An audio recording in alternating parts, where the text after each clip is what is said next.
Deesa Patan highway પર ગુજરાતના નામદાર હાઈકોર્ટના હુકમના આધારે ગૌશાળાને લઈ જવાતા પશુઓને રક્ષણ કરતા એસઆરપી જવાનો ઉપર હુમલો કર્યો હોવાની ઘટના સામે આવી છે। જે મામલે ડીસા તાલુકા પોલીસે હુમલો કરનારા શખ્સોની અટકાયત કરી વધુ તપાસ હાથ ધરી છે।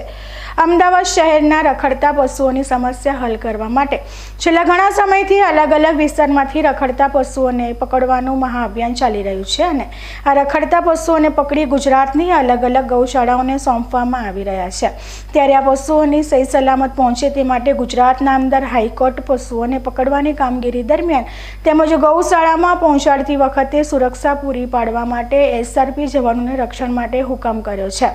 જેના આધારે અમદાવાદથી શહેરમાં અલગ અલગ વિસ્તારમાંથી પકડેલા 31 પશુઓને 4 ટ્રકો મારફતે ડીસાની જૂના ડીસા પાસે આવેલી રાધે કૃષ્ણ ગૌશાળા ખાતે પહોંચાડવામાં આવી રહ્યા હતા અને જૂના ડીસા ફાટક પાસે આ પશુઓ ભરેલી ટ્રક સુરક્ષા કર્મીઓ સાથે પસાર થઈ રહ્યા હતા। તે સમયે સની દશરથભાઈ પ્રજાપતિ, અનિલસિંહ નારણજી રાજપૂત અને અશોક ઈશ્વરભાઈ ભાટી સહિત 3 શખ્સોએ પશુઓ ભરેલી ટ્રકોને રોકાવી તેમની સાથે બબાલ કરી હતી।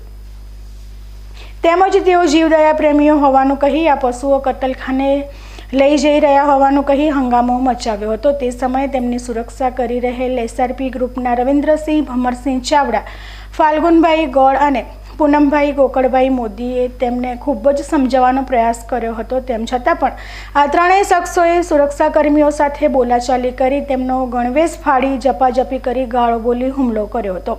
આ ઘટનાની જાણ થતાં જ ડીસા તાલુકા પોલીસ તરત જ ઘટના સ્થળે પહોંચી હતી અને હુમલો કરનારા 3 શખ્સોની અટકાયત કરી તેમની સામે ગુનો નોંધી વધુ તપાસ હાથ ધરી છે।